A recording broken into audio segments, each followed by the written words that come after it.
Magandang hapon mga kababayan. Naku. Gigil na gigil ako dito. I-share ko talaga itong mga expose ni Maharlika kasi hindi talaga kayo makapaniwala sa mga nangyayari ngayon sa Dahig. Ha? Mayroon talagang nagpapasikat na siya daw ay yaya o siya daw ay malapit sa mga Duterte.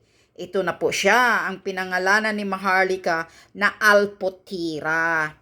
Alputirang walang kwintang bruha na naghari-harian sa Daheg. Yan, at siya mismo ang nanggugulo sa Daheg. Kaya ngayon, ang mga Pilipino na galing sa iba't ibang bansa na pumupunta sa Daheg para magpakitang suporta kay PRRD ay nagkaroon na ng division. Ha? Dahil itong si Alputira na demonyang bruha, pangalan ko sa kanya, demonyang bruha, ang pangalan ni Maharlika sa kanya, Alputira. Mayroon dang nagkukumpas dito sa demonyang bruhang Alputira na to, na hawak daw ito siya ng negosyante. Yan ang mga pasabog ni Maharlika. At siya mismo, siya daw ang nagkukontrol doon sa Daheg na binabawalan si Maharlika at yung iba pang mga DDS na magsisigaw ng bangag-bangag, magsisigaw ng ngiwi-ngiwi, butod-butod, at kung magsasalita ng negatibo na ano-ano man kontra kay bangag, pinagbabawalan nitong si demonyang bruha na patay gutom na Alputera. Siya yun ang naghari-harian sa Daheg. Swerte ka lang, Day, na wala ako doon. Kasi pag nandoon ako, Day, naku ka, di ka makakaano sa akin, makakaasta. Ikaw ang nanggugulo sa Daheg, guguluhin kita. Baka kalad ka rin pa kita dyan. Tandaan mo yan, bruha ka. Walang hiya ka. Kapal ng mukha mong bruha ka. Kung sino ka mang Alputera kang patay gutom ka. Yan ang tandaan mo, walang hiya ka.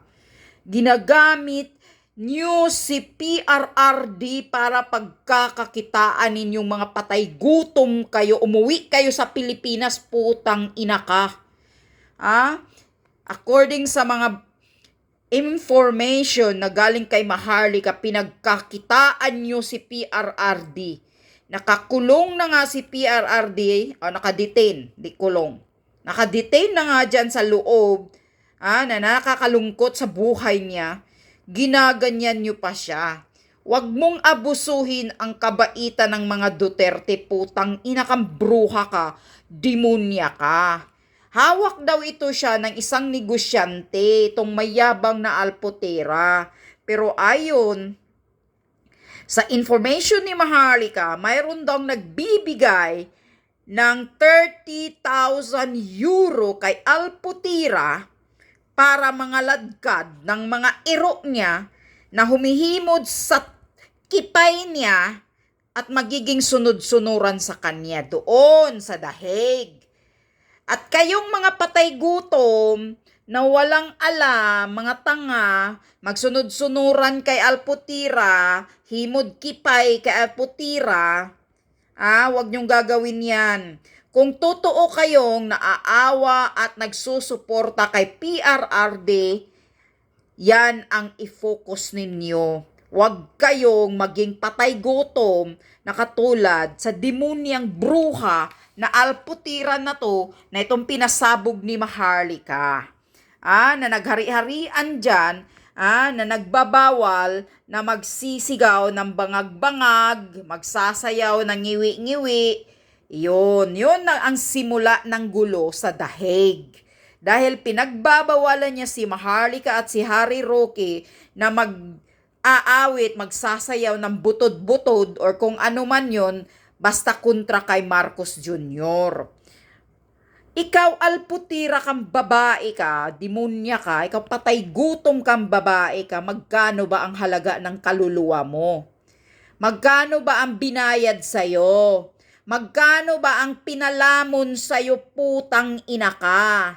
Sana buong angkan mo, malulunukan kayo, na lumalamon ka sa pera kung magkano yung binayad sa'yo. Dahil according kay Maharlika, 30,000 euro yung binigay sa'yo ng sino mang leader mo para sisirain at guguluhin ang mga DDS na nandoon na nagpapakita ng suporta kay PRRD sa daheg. Utang ina ka. Alputira ka. Tang ina kang kapal ng mukha mo. Walang hiya ka. Ginagamit mo pa ang mga Duterte. Pinaglalandakan mo ang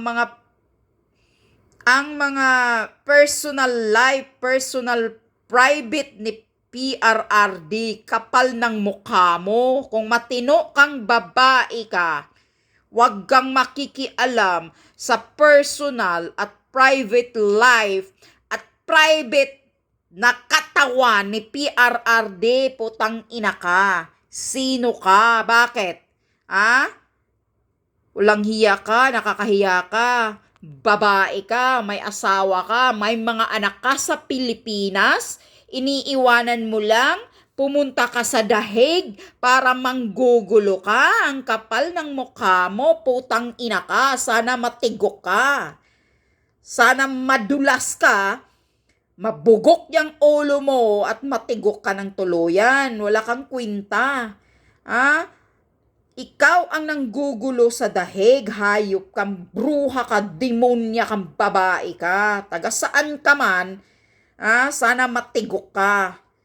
Yan, talagang wala kang awa sa mga Duterte. Nahihirapan na nga sila. Nakakulong pa si PRRD, pati si Hanilit Abansinya gusto mo pang sisirain. Sinasabihan mo pa si Maharlika na sisiraan si Hanilit Abansinya. Bakit? In love ka ba kay PRRD? Na in love ka ba, day? Matanda na si PRRD, day. At wala ka sa kalingkingan ni Hanilit. Si Hanilit professional, mayaman, pero simple ang pagkatao niya sa labas. Para alam mo yan, demonyang bruha kang, alputera ka.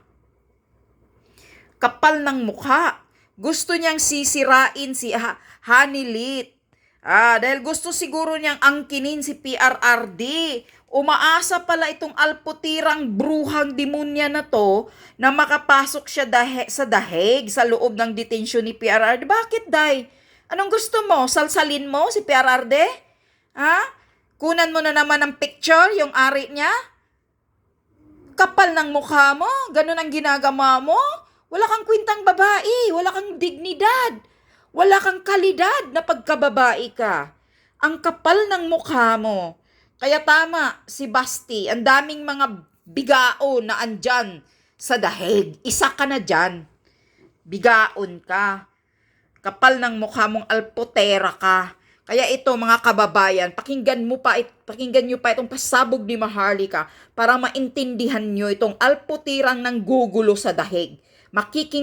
Malalaman nyo ang buong kwento kung anong ginagawa ng demonyang bruha na alputira na to. Okay? Nangyari pala, mga kababayan, nakita nyo nung nagkakaroon na ng commotion doon, ginagang up nila si PRRD, dumating ang mga abogado ni, kung mapapatatandaan ninyo, di ba, naghahabol ng mga documents para sa, sa Supreme Court, pumunta si Inday Sara. Ito ang tanong ko sa inyo. Naalala nyo, si Inday Sara, na abogado ni PRRD, anak pa ni PRRD yan. Correct. Vice President. Tama. Second to the highest, di ba? Leader ng bansa, Vice President. Hindi siya nakapasok. Tama, hindi pinapasok ni Turi. Okay? Hindi siya nakapasok doon sa Villanueva Herbes. Pero bakit? Ito yung tanong, okay, ng informante natin. bakit itong si Alpotera nakapasok Correct, nakapasok, nagbigay ng doon sa rosaryo. Villamor Air Base at nag-abot ng rosaryo? Siya Nakita pala niyo? yun. Ngayon, bakit si Paiyak-iyak pa. Alpotera, ang sabi niya kasi protocol eklabush, di ba? Ganon. Ganito mga dramatization. Pero wala siya dun sa loob ng bus, hindi siya kasama. Ayon sa ating informative, wala din siya dun sa loob ng holding area.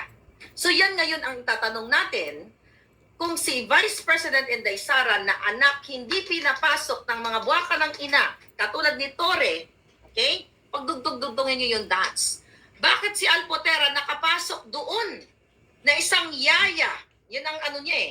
Yaya. Yun ang role niya doon. Yaya. Wala man niyang alam, boba yan, nakausap ko. Yeah, yung mga stupida pinopost yan. niya, it's either AI o may nagsusulat sa kanya. Patay So hindi siya gutom. matalino. Boba, walang personality, daway na magsalita. Baka kipay lang ang puhunan. Okay? Kipay Now, lang siguro. Puhunan Ang ng question, bruha na yan. paano nangyari? Ang question niya ngayon, sino anong pangalan nun? Sa grupo ni Torre. Sino sa grupo ni Torre ang nagpapasok kay Alpotera para mag-abot-abot ng rosaryo? Rosaryo ng ang demonyo malaking yun eh. tanong. Kaya Hindi pala. ko yan masasagot, kayo ang magsasagot niyan. Bakit si Inday Sara ngayon? Okay? Si Inday Sara, nung March 11, hindi pinapasok. Meron niyang sinabi dito. Ang sabi ni Torre. Rosaryo Balikan ng natin, demonyo. yung mga, Nabot kay PRRD ng event. bruha yan. Okay. Ang Kapal sabi ng nga dito, mukha. hindi yan. Okay, Walang hiya. Torre, Patay okay, gutom. Inday Sara, ano na ba yun? Okay. Inday Sara, okay, dito. Dali lang, hanapin ko lang yung yung article, naka-ready na yung kanina. Here we go.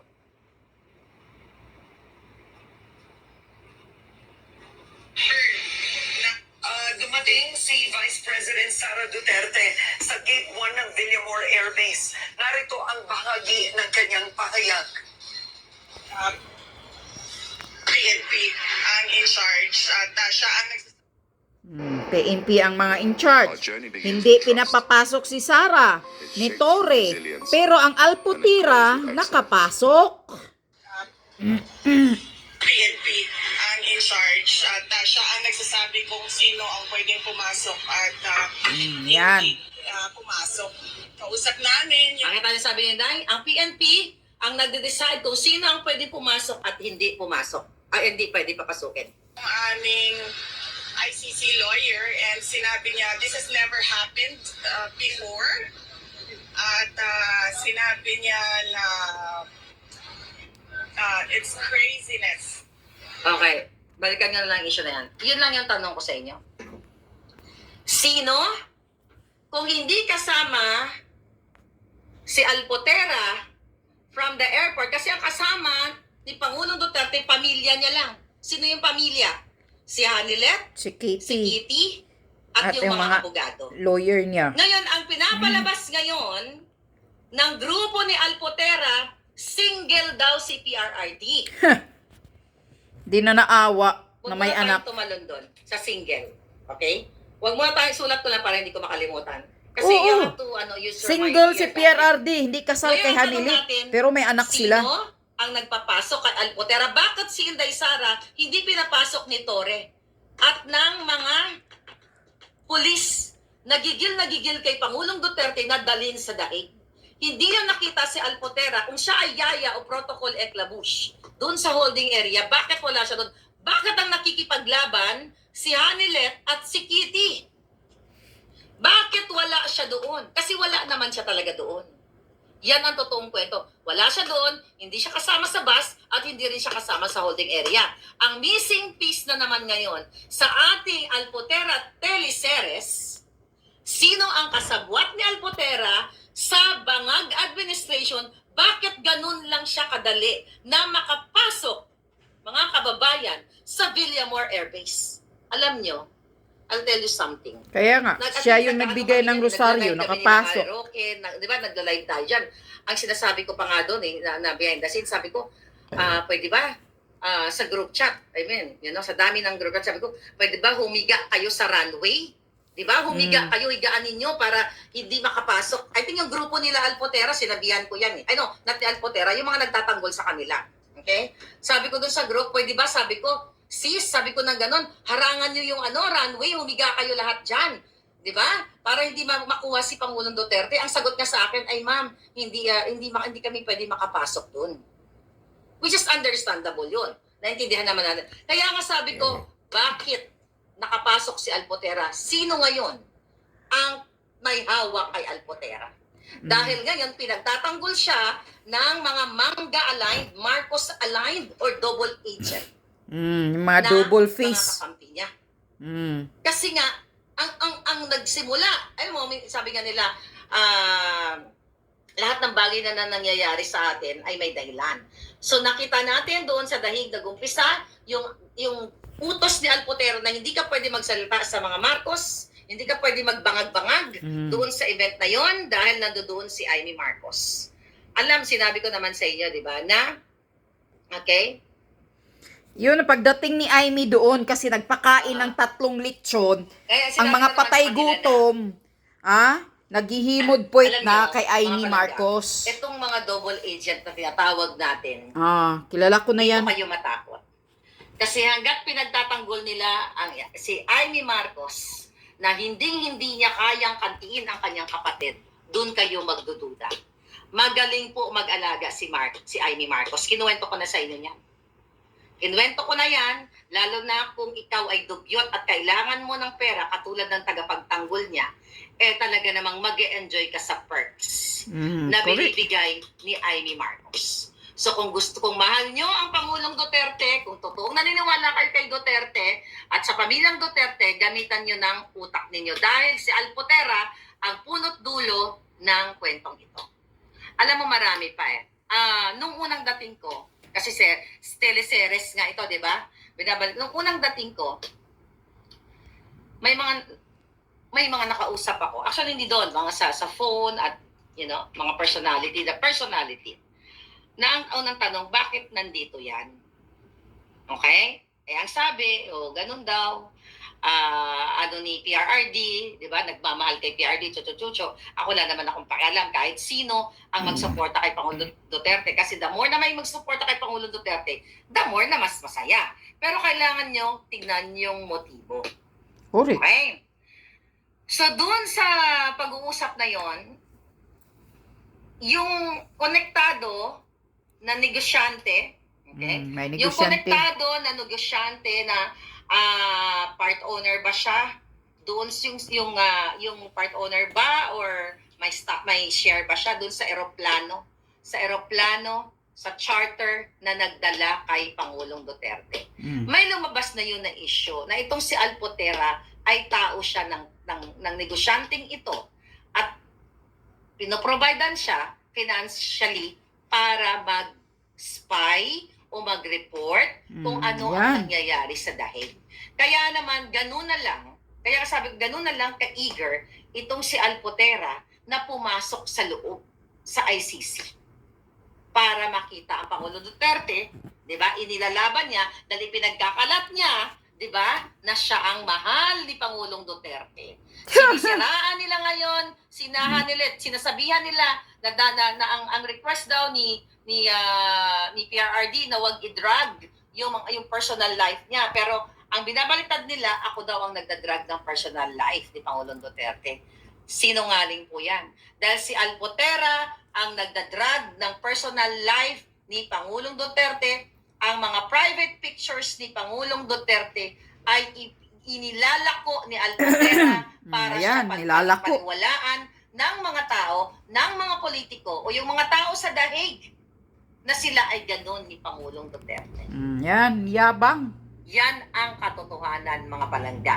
So ngayon, doon sa conversation na yun, nung unang punta ko, bago pa si Mangga pumasok, bago pa si Mangga nagpadala ng lechon, bago pa nagkaroon sila ng budget doon sa HIG na 30,000 euros, merong isang negosyante na tinulungan din ni Pangulong Duterte na may hawak sa liig.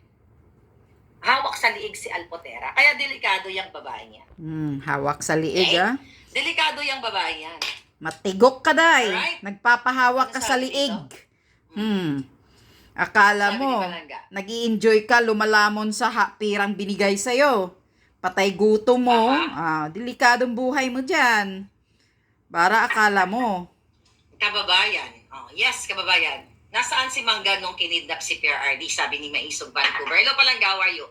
Sandra, ayun na nga, isa yan sa mga katanungan. So, mga kababayan, yun yung tututukan ninyo. Si Alpotera ay maraming kinakausap na politiko. Sabi ko nga sa inyo, nung nagkaaway-away sa Dahig, ay gusto niyang kausapin ako ng mga politikong tinawagan niya at pinapadelete niya yung mga videos. Yung mga videos ko, pinapadelete niya yung tungkol doon sa away-away na yun. Ganon si Alpotera kumapit sa mga politiko. Yung iba kasi namang politiko, naintindihan naman natin na nagkakaroon din sila ng access through Alpotera. Okay? So ngayon, ang titignan ninyo, ano ang misyon ni Alpotera? Bakit kailangan niya siraan ang common law wife ni Pangulong Duterte? Bakit yung kanilang team Alpotera sinasabi, ginagago kayo, yung utak nyo, ginagago na single daw si PRRD? Para ma-justify nila yung kaputahan. Okay? Yung kajotahan ni Alpotera na anong ine-epal-epal ni Hanelet, hindi naman sila kasal, ganyan-ganyan. May ganyan sila, yan. di ba? Yan, ganun ang gusto niya palabas. Single si PRRD. Kita niyo yung pagkabugo ng mga ito to justify their Alpotera. Hindi siya nurse. Diyos ko, hindi siya nurse. Ganyan. Kaya gusto niyang sisirain ang image ni Hanelet. Kasi siya ang Hindi siya nurse. Diyos ko, hindi siya nurse. nagpapasikat. Okay, siya. Yun ang sabi Bruha ni na yan. Palangga. Okay? Hindi siya nurse, ha? Ngayon, mga kababayan, yan ngayon ang titignan ninyo. Bakit sinasabi nila ng grupo niya na single naman si PRRD? Tama ba ako? Single daw si PRRD. So to justify na ito si Alpotera ay gustong-gusto o mahal naman. Yun kasi yung narrative niya doon kahit sa Dahig, yun yung pakalat niya. Kahit sino na nga lang yung tao, kukunin niya yung iPad niya, kukunin niya yung laptop niya, ito ma'am, si PRRD, ganito, ganyan, ganon. Papakita niya pa. Okay? Kahit hindi nagtatanong yung mga personal ni Ano PRRD. ngayon na gagawin natin? Sinisira nila, di ba? Ako ang titirahin nila kunyari, pero sinisira nila si Miss Hanelet. May anak si Hanelet at siya ang kinikilalang partner ni Pangulong Duterte. Kinikilala siya ng pamilya ni Pangulong Duterte, hindi si Alpotera, na isinisiksik ang kanyang sarili. Kaya kung mahal niyo yung Pangulong Duterte, tignan ninyo kung sino talaga ang sumusuporta sa kanya. Hindi si Alpotera. Si Alpotera, walang pera. Pinupunduhan, di ba, para maghasik ng lagim. Correct. Kaya nga yan ang ginagawa sa Dahig ng gugulo sa mga supporters ni PRRD. Siya ang gumagawa ng eksena doon sa Dahig. Sinasabi ng grupo ni Alpotera, even before, behind the scene, anong mga pinagsasabi nila kay Hanelet. Hindi ko na lang sasabihin. Si Hanelet pa Dahil talagang sisiraan. Sila, ang grupo nila, gusto nilang gibain itong nanay ni Kiki Duterte. Dahil may nagkukumpas kay Alpotera at sa grupo ng mga double agents. Ngayon, tinitwist nila ang narrative na ako ay inaatake ko yung girlie pero hindi totoo. Kasi para mabaling o ma-divert yung issue dito kay Alpotera at sa grupo nila. Dahil nakikinabang sila ay Mangga. Nakikinabang kay Aimee. Dumating lang si Mangga ay nagka-leche-leche na. Pagdating ni Aimee sa Dahig, nagkagulo na. Yan, kaya traitor. Sino Kaya ang nakapan sa kanya? huwag kayong magtiwala kay Senator Aimee. Ng mga girlfriend ni Pangulong Duterte, sabi ko nga, alam nyo na. Ano ngayon ang purpose? Kasi akala ni Alpotera, effective sila ngayon. Okay? Akala nila effective sila ngayon sa ginagawa nilang pag-divide and conquer. Kaya nga, balikan nyo, sino ang kasabwat ni Alpotera sa CIDG? CIDG. Sino ang kasabwat niya? Sino ang nagpapasok sa kanya doon sa Villamor Air Base? Ayun nga. Ano daw? Ha? Gustong Bad sisiraan si Amy kay Madam Hanilet. si Oo nga. Hanilit Di ba galit talaga si Basti, Abansenia. galit Kaya pinapalabas Kung na totoo single mahal si niya PRRD. bakit kailangan na ipakita sa laptop sa mga tao personal ni PRRD? Gusto niyo itodo ko na. Yeah, itodo mo Itodo na. na natin ang bonggang-bongga.